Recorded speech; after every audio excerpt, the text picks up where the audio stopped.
What's up? What's up? What's up? I've been watching too much Martin, but this is I be ballin' with your girl, young Ashley. I be ballin'.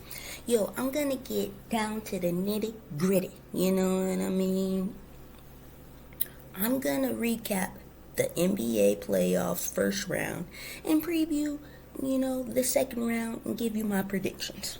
So I'm going to start with the West because I'm going to save the East for last because I'm going to talk about my Bucks and their meltdown. But first, I'm trying to take my time with that. But first is the West, right?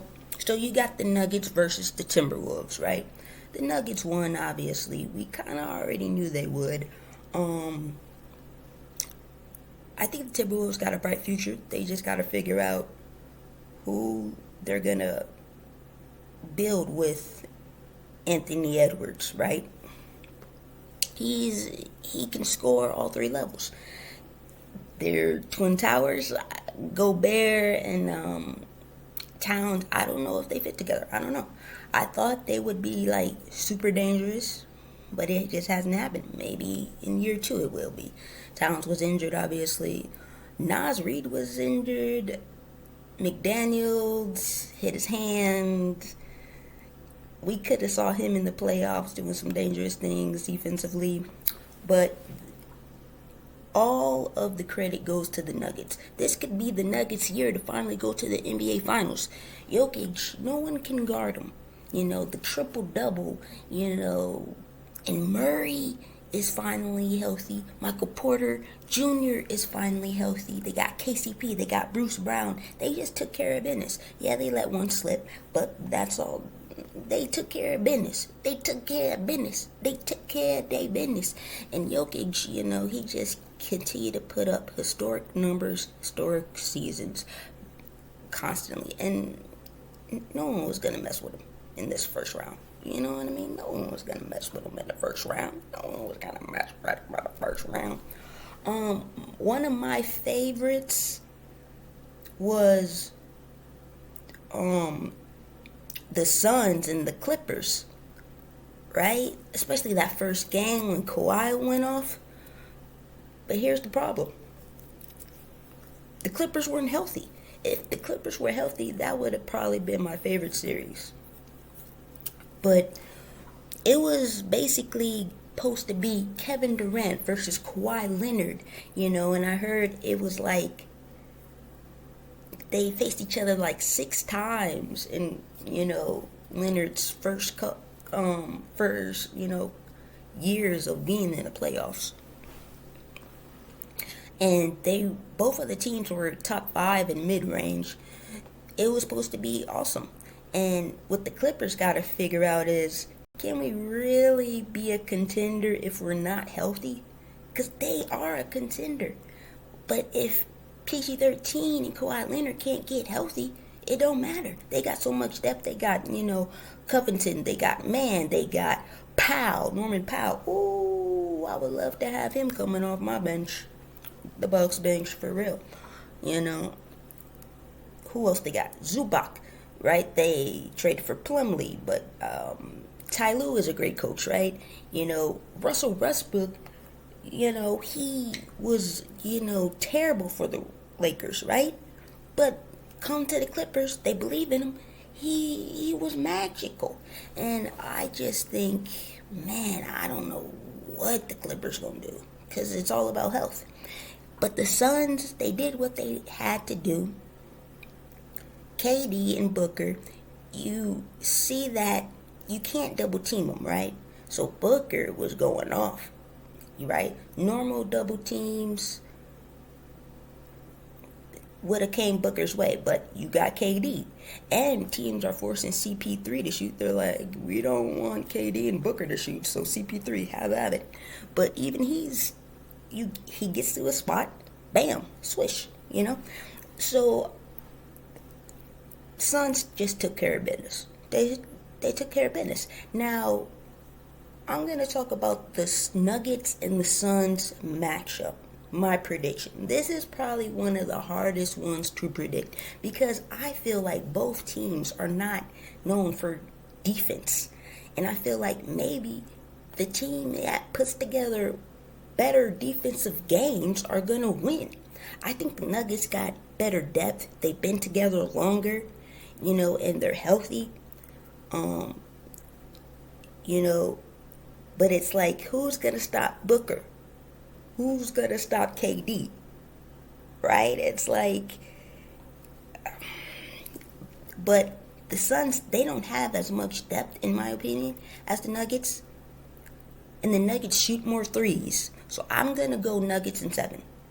And it's typical. It's definitely, it's difficult. The Suns could easily win in 7.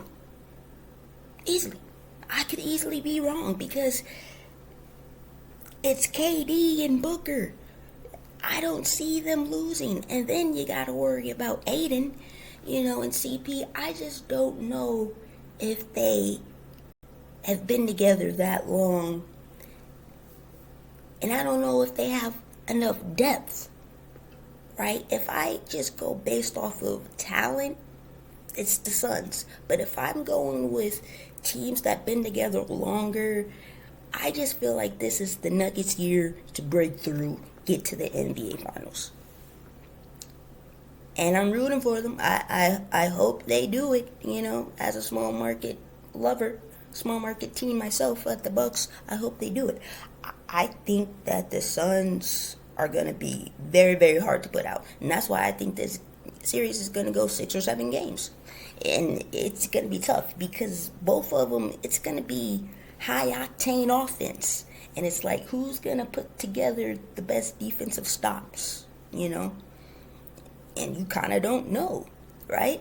And can Murray, go off the way he went off in the bubble against Mitchell? Because Murray and Booker, they going to go at it, right? Jokic and Aiden, they going to go at it. But can Porter really hang with KD? Like, Porter, he usually catches fire for like 1 or 2 games. Can he do that the whole series?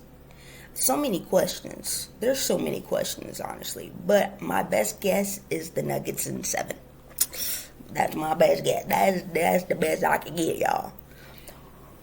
Game 7. Did you guys see Game 7 against the Kings and the Warriors? I love Game 7s. I want more Game 7s.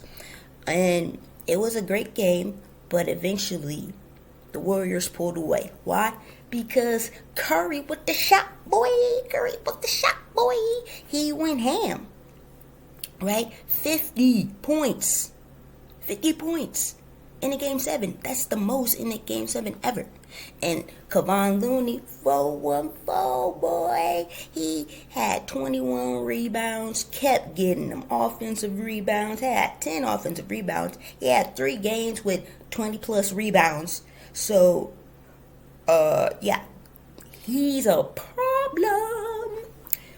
You know what I mean? And that was a great series. That was the best series, Kings versus Warriors. I feel like the Kings really showed the world, like, hey, we here. We ready to light the beam at any means, boy. And De'Aaron Fox, most clutch player. The Kings, most points, they can score a lot of points, right? Defensively, they're not that great. But Sabonis, people call him a version of Jokic, sort of. And I think, Kevon Looney really out-rebounded him. And that really hurt them in Game 7. But, they got a bright future. Davion Mitchell, that defense on Curry, I love that, yo. They got Davis, I like them. Brown, getting them to the, playoffs after 17 years, they have a great, great, bright future. They traded the Wisconsin boy, Halliburton, but it was a great win-win trade. I think they got a bright future. But the Warriors, their championship DNA is what prevailed, really. I love the drama between Green and Sabonis. That was nice. The other matchup, Lakers versus the Grizzlies, that was a good matchup. Anthony Davis was a beast. LeBron was a beast. And he actually has, a supporting cast around him where he don't gotta stress, and he don't gotta stress and do too much, right? Because that trade day deadline haul that the Lakers got, I still don't know how or why so many teams helped them. I mean, they got Rui, right? They got Beasley, who can shoot them threes. Russell, they got Russell back that can shoot them threes. Yeah, I got the ice in my veins, boy. Yeah. They got Valipert that can really play that defense, right? I don't know why teams gave all those youngins up. I don't know, but they actually got a supporting cast that can run, athletic, could take a little bit of the pressure off of the big duo. And they can make threes now, Russell is showing, saying, hey, we don't need Kyrie, I'm here, The Grizzlies, jamorant's hand was injured in game 1. Steven Adams was a big loss, screening guy, rebounding guy, hard-nosed guy. Brandon Clark, another guy that can start or come off the bench, rebound, a hustle guy. I think they really missed those guys. They did get Kennard at the deadline, but he wasn't that big of a presence. Bane had a couple good games. They have a bright future. Brooks is the one that talks a lot. I don't know if he really backs it up that much, but they got a bright future. Like their coach said, they got to be more mature. And of course that Jamorant situation was a distraction, of course. But I think even if the Grizzlies were healthy, I think the Lakers would have won regardless, but it would have took more games, maybe 7 games, right? And LeBron is showing, hey, I may be old in age, but I still got it, I drink from the fountain of youth. I spend millions of dollars on my body. The matchup, the Warriors versus the Lakers. This is gonna be primetime TV. The ratings are gonna go shoo. And Adam Silver loves this. He loves big markets. He loves the big stars, right? He loves this. This is going to be a tough series to predict, just like the Nuggets and the Suns. But I predict the Warriors in 7. Why? I have a lot of reasons. They've been together longer. They got that. Their core has been together longer, I should say. The Lakers do got a lot of young guys, and I think that's going to bode well for them, especially coming off the bench, because I don't feel like the Warriors got that top bench that they used to have when they was younger. You know what I mean? And I think if the Lakers bench can, outperform the Warriors bench, this is going to really matter. They also got Austin Reeves, who is just balling, balling. But I still think I don't see anyone that's going to stop Curry. I really don't. And Clay, he seems healthy. He seems to be a gamer. Game 6 Clay, I'm going to root for my 4-1-4 boys. Jordan Poole, obviously. It's a pool party. He can go off at any moment. Kevon Looney. I don't see no one stopping him. With the rebounds, I don't see no... Anthony Davis can't put a body on him. Sorry. They do have Mo Bamba, but even Mo Bamba isn't... He's more of a stretch big, not necessarily rebounding big. So if the Lakers want to win, they got to control Looney on the boards. And I can't bet against the Warriors. I cannot bet against Curry. that would be silly. Now, I know you guys are saying Anthony Davis is a beast. Who's going to control him? I think Green's going to try his best, Draymond Green, do not get ejected again. Because, you and LeBron are cool. I don't know why, because he did cost you a championship. But I don't see anyone guarding LeBron. But I do feel like the key is Anthony Davis. If Anthony Davis can dominate every game, they have a great chance of winning. This is the type of series LeBron just got to give Davis the ball. Score when you need to. Mainly, you got to get the young guys to really ball this series. Because I think if you get those young guys the ball and Anthony Davis the ball, it's going to be very hard for the Warriors. But I cannot bet against them. I can't bet against my Milwaukee boys. I just cannot. They the defending champs for a reason. And I think it's going to be Warriors in 7. It's tough. And also, I got to shout out to my cousin, Garrett. Congratulations on beating the Grizzlies. You wanted me to give the Lakers their props. I'm going to give them their props. But I cannot, pick the Lakers to win. Because I want to see you cry. He's been dogging my Bucks, dogging Giannis ever since we lost. And so I cannot go with the Lakers. I just cannot. That's for you, Garrett. That's why I'm not picking them. That's for you, Garrett. I want you to feel my pain, Garrett. But anyway, but still, and look, I wish the best for him. Darvin Ham used to be on the Bucks roster. Shout out to him doing his best, because a lot of people was down in him. They was down in him.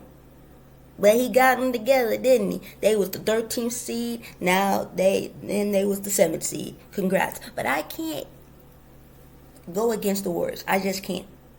They just got that it factor, that DNA. And yes, the Lakers do have championship DNA. Yes. But not as much as the Warriors as far as this group. I know the Laker fans are going to be like, we got 17 championships or 18. I lost count. But hey, what can I do? What can I do? Let me see what else. Did I forget anything? Okay. Oh, I think it's time, guys. I think it's time for me to go to the Ace, because this is inevitable, but I'm gonna try to delay it as much as I can. The Bucks. But, okay, the Celtics and the Hawks. Traeyoung, ooh, it's cold in here. He got one. He got that clutch shot. But really, the Celtics, they are a top team defensively and offensively. And not a lot of teams can say that. Some are very, great offensively. Some are great defensively. But they're like top 5 in offense and defense. They got the versatility. They can, switch things up. They can go big. They can go small. They got a lot of depth. Robert Williams protecting that paint. Who's going to guard Jaylenbrown and Jaysontatum? Great wing duo, right? People say that's what the Clippers should have been, right? You got Al Horford, that veteran presence, right? They got the 6th man of the year, Malcolm Brogdon, even though I think Bobby should have got more credit. Third, really? Third in the race, really? Yeah, sure. But Malcolm Brogdon used to be a Buck, so congratulations to that. You guys got a steal coming off the bench. Marcus Smart, he's the heart of the team. Grant Williams, stretch, a lot of people are like, hey, this is the same team, but they got better with Brogdon. Yeah, they don't have Udoka, but, is his name Moose? I'll just call him Moose. Some people are like, can he, deliver? And we shall see. But, the Hawks were never going to win. The Hawks do have a good future.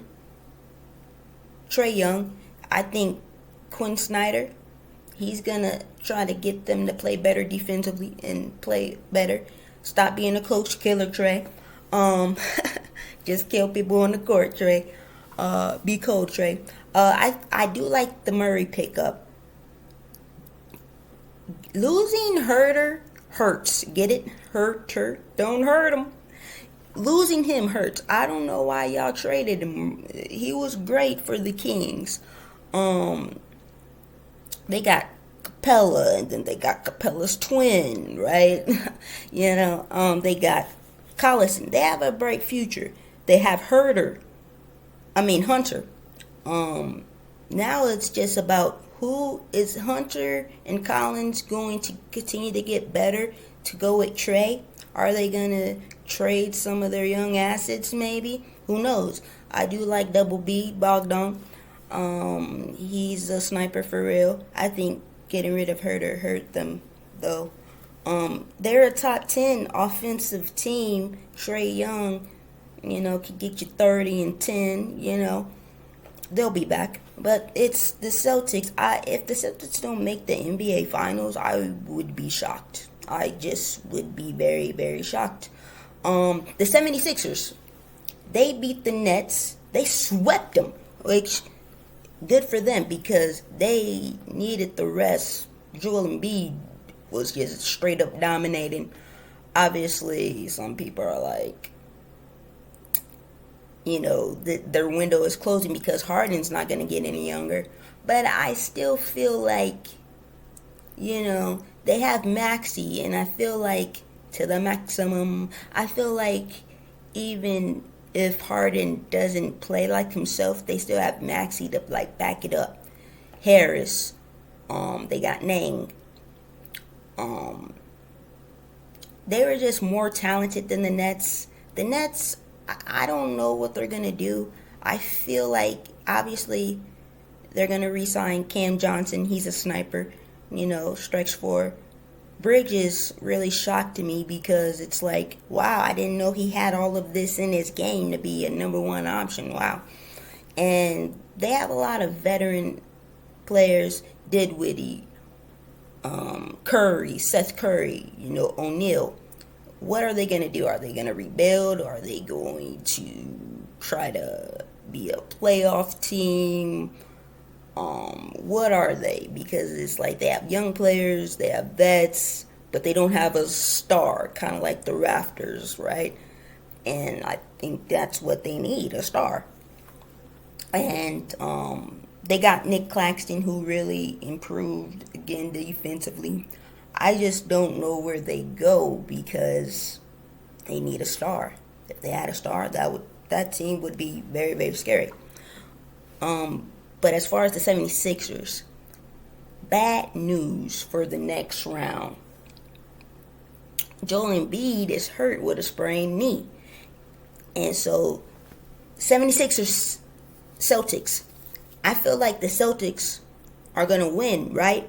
Because, like I said, their depth, their versatility, their defense and offense being top 5. Who's going to guard Brown? Who's going to guard Tatum? I don't know. The 76ers don't have enough off their bench. They don't have enough depth, in my opinion, to really make this series long. Now, if Joel Embiid comes back and he's healthy, then hey, this series can go 6 or 7. You know what I mean? Because no one can guard Joel Embiid. It just feels like the Celtics have always had the 76ers number. And unfortunately, this year, I think that's what's going to happen once again. And they don't have enough shooting as well, in my opinion. So, I'm sorry, 76ers, but with the injuries and the lack of depth and enough shooting, also, is Harris going to bring it all the time? I don't know. So, sorry, 76ers, I picked the Celtics. The games are going to vary depending on which games Joel Embiid plays and if he's healthy in those games. I'm going to go to the Knicks versus the Cavs. The Knicks won. I'm actually shocked that the Cavs only won one game. But they still have a great future. Garland, Mitchell, great backcourt. But that backcourt's going to have to decide who's going to guard the best opposing guard. Because they couldn't guard Brunson. Nobody could, right? JB, hey, what it do? JB, hey, baby, bing bong. Shout out to Spike Lee. I'm glad your team's doing great. The Twin Towers from the Cavs. I'm actually surprised that Mitchell Robinson out-rebounded them because they were top 30 in, I think, second chance points. And they're one of the best cutters. But they could not control Mitchell on the boards. Mitchell was getting those offensive rebounds. Not only that, Josh Hart is a great rebounding wing. Julius Randle did good, but I think he's hurt now. You also got R.J. Barrett, who had his shining moments. You got Emmanuel Quigley. He's a great guard defensively and with the threes and the floaters. I think the Cavs need to decide, okay, we need more veterans. Losing Love hurt them. We need more depth. Mitchell didn't play that great. But they're one of the best young teams in the league. They got J.B. Bickerstaff. They're going to come back strong. The Knicks, this is their time. They could get to the NBA Finals. Not NBA Finals, but the Conference Finals. I don't think anyone's going to beat the Celtics. Speaking of Brunson, he's a high-volume creator, and he's top 10 in isolation points. And shout out to my boy Vacay. We were just talking about how the 2018 class, I think JB is top 4.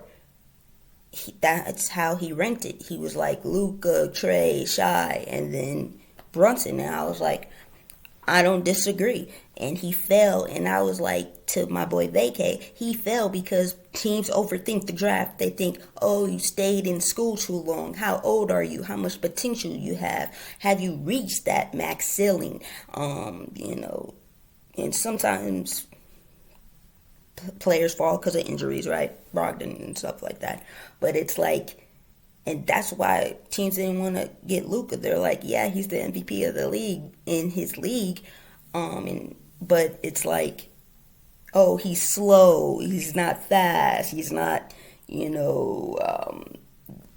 maybe he's maxed out already. No, pick the players that already got it together. Plus Brunson was a Villanova cat, and I feel like those guys have great pro careers. Hart, Bridges, Dante, etc., etc. So, teams lost out on Brunson, and the Mavs lost out on Brunson as well. This was a great pickup by the Knicks.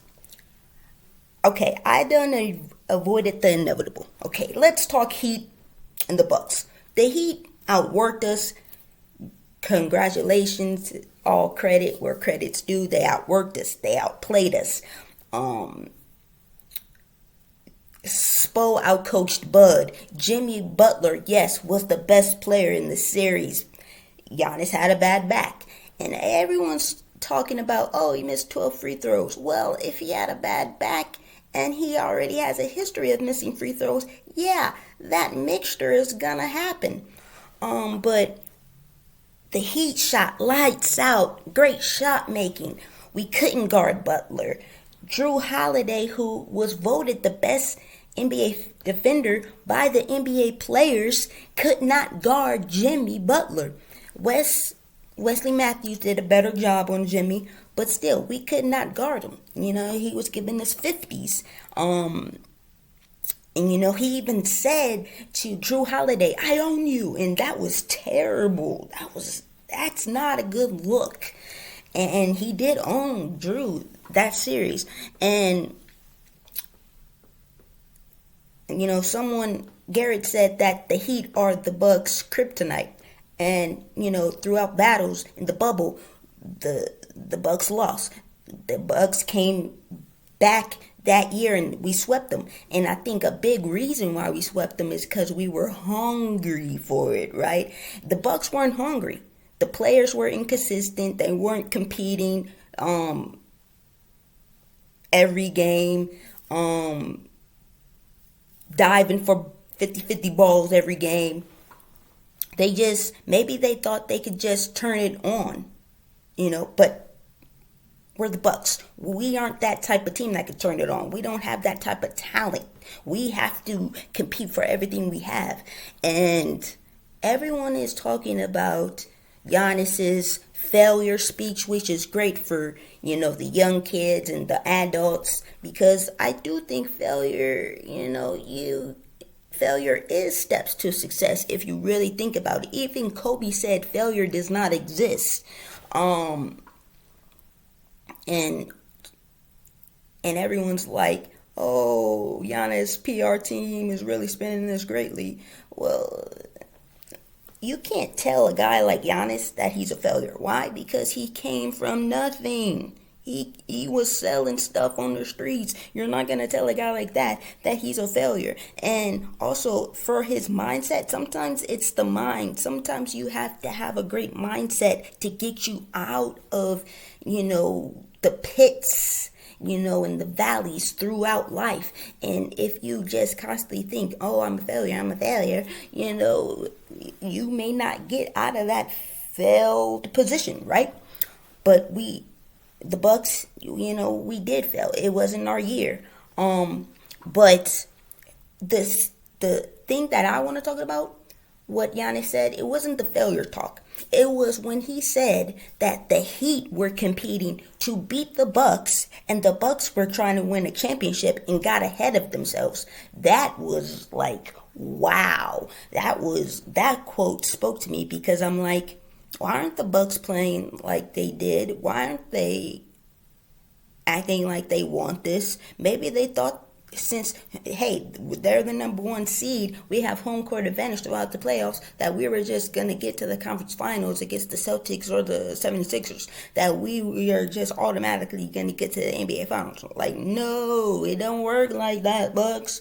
And I think the Heat were mad that we swept them that year, and they're like, we're not afraid of the Bucks, and they took it from us. And I think the Bucks just was looking ahead at a championship. But guess what? If you don't get out of the first round, you can't have a championship now, can you? And I know I criticized, Bud about the lack of adjustments, the lack of timeouts, and,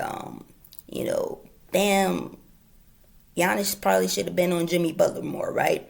Giannis should have been on Bam more, right? Because Bam was actually their playmaker, giving the ball to Jimmy. If you crowd him up, right? Maybe that doesn't happen. I criticized Bud for, not playing Jay Crowder in the depth, and not playing Bobby enough, and things like that. But lo and behold, after the series, we find out that before Game 4, Bud's brother died, right? So Game 4 and Game 5, the Bucks, were, they had the leads and they lost the leads, right? And it's not all on Bud. The players gotta have better time management. They have to stop turning the ball over. Drew did not play like the regular season all-star Drew, right? Chris was a little up and down, but he did come through for Game 6.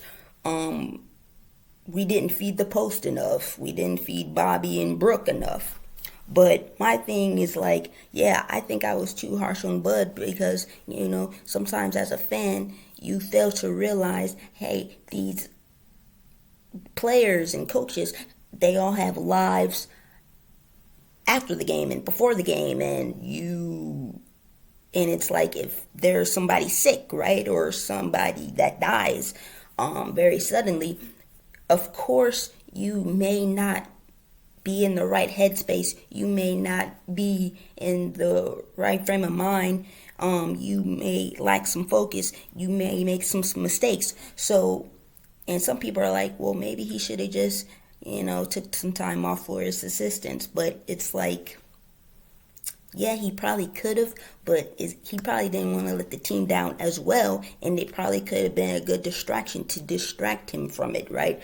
But you need time to grieve, right? So it's like, I shouldn't have been too harsh on him because I didn't know what was going on in his life. And game 4 and game 5, those were like pivotal moments where it could have been 2-2, right?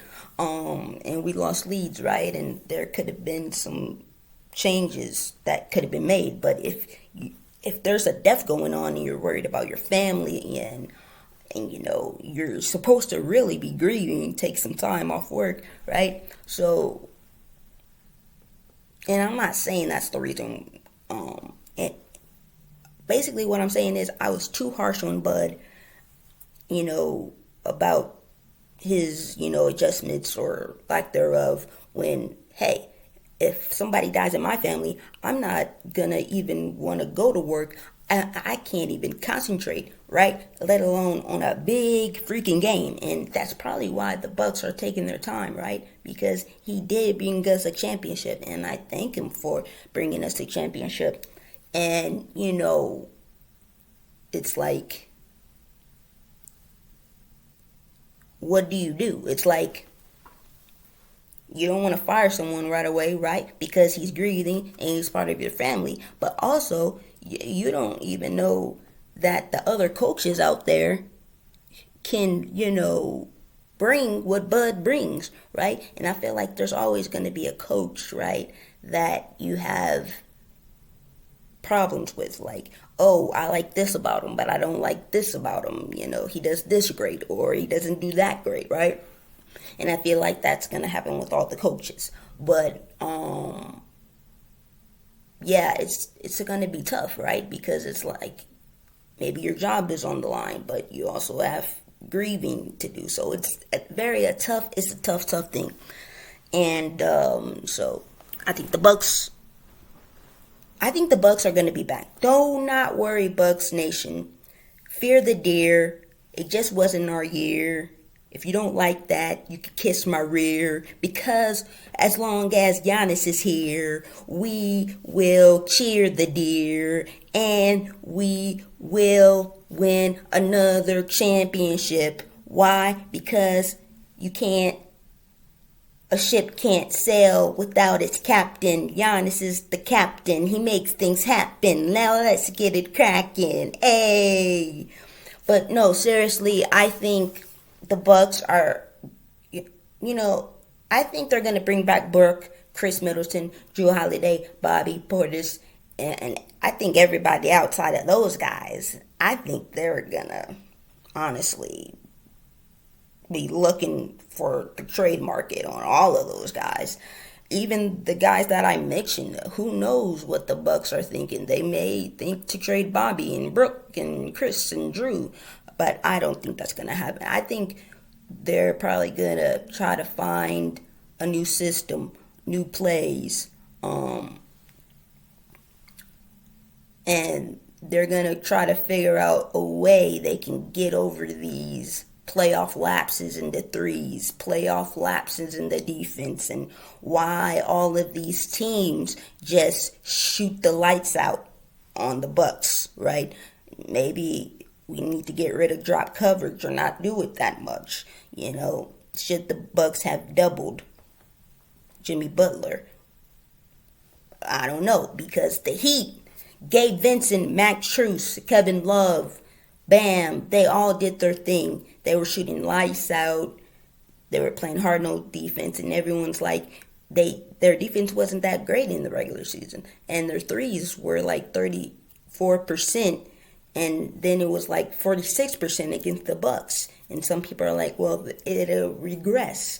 But why is everyone shooting lights out against the Bucks? And why every year does Drew offense disappear?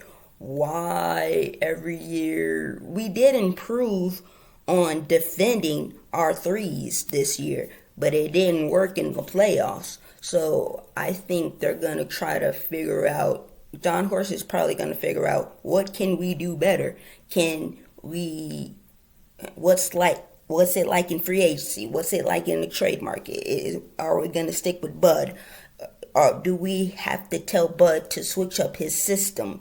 Or do we have a new coach? I think John Horst got a lot to figure out this offseason. And yes, Giannis has to figure out, because he obviously practices a lot. He practices a lot.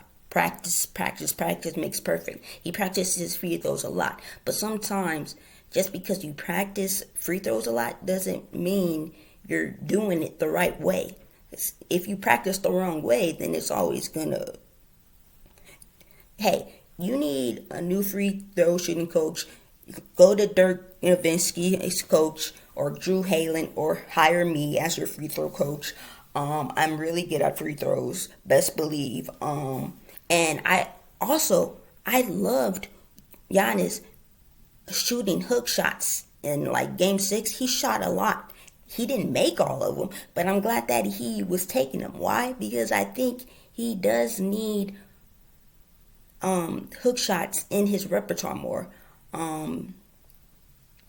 That's what I truly believe. But don't worry, guys. We're gonna be back, Bucks Nation.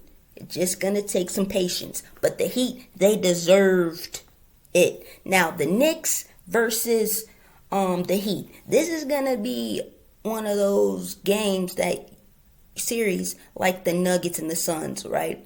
And like the Lakers and the Warriors. It's gonna be like 6 or 7 games, and who's gonna win, I don't know. Because part of me is like, yeah, the Heat can't keep this up. They can't keep this up, right?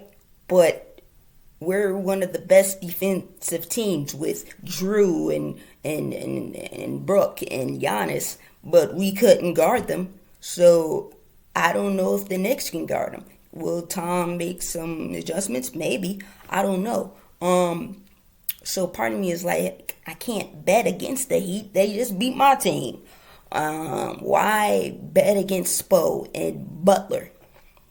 Why bet against them? I think the Bam and Robinson matchup with the rebounds is going to be vital. The bench is going to be vital. RJ Barrett got to bring it. Quigley got to bring it. Randall is injured. Can he get back healthy? Brunson is going to be a key. Hart's going to be a key. But can anyone stop Butler? I do not know. He got injured in the game 1, his ankle.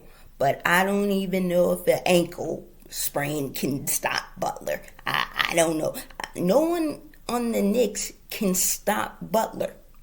So it's probably going to be a game of adjustments and how many Knicks and how many Heat players, because, obviously it's going to be Brunson and Butler. They're going to bring it all the time. Who else is going to help those two? That's going to be the team to win. I think this is the Knicks' year to get to the conference finals. I'm going to pick the Knicks in 7. But if I wouldn't be shocked if the Heat beat the Knicks in 6 or 7. I wouldn't be shocked because they beat my Bucks. And, in an embarrassing, humiliating way at that. But I'm going to pick the Knicks. And a lot of people might say, oh, you're just picking the Knicks because the Heat beat your team. You could say that, but I think if Tyler Hero and Victor Oladipo was healthy, right, for your team, y'all would win. I would say that you guys would win in 6 and 7, no doubt. But the fact that you guys don't have Hero and don't have Victor Oladipo, I think that gives the Knicks an edge. And also, you think that the Bucks would win, right? Because Hero and VO was injured, right? It didn't help the Bucks. And obviously, Giannis injured his back. And that's the thing, too. I'm surprised that Giannis was giving his all, but the teammates weren't giving his all to him. The only one that really did it was Brooke in both games 4 and 5. I do like that Chris came out in 5. But let me stop talking about the Bucks. It's the Heat versus Knicks. Knicks in 7, but I would not be surprised if Jimmy Butler came back and was like, hey, here I am, Celtics. I'm here in the conference finals. I wouldn't be surprised. Did I forget anything else? Let's see. No, I think I pretty much talked about everything that I needed to talk about it. But yeah, it may just be a Celtics and Warriors NBA Finals rematch, and I think the Celtics may get it this year. That's my predictions. Those are my predictions. Those are my recaps. Also, I want to say thank you to everyone who liked, commented on a video, that watched this video, that listens to my podcast. Shout out to everybody in every state, in every country. Thank you for all my supporters. Thank you for all my subscribers. Please subscribe, because I'm going to continue to give you these recaps and these predictions, right, throughout the NBA playoffs. Also, the WNBA is almost here. It's May. Hey, it's gonna be May. Get it? and sing. It's gonna be May. WNBA season. BG is free. I'm going to give you guys a WNBA preview, so watch out for that. I might have a WNBA fanatic guest with me. But if not, it's gonna be me, Ashley IBB, Ashley IB Ballin. Hey, everybody stay ballin', y'all. Peace and love. Mwah.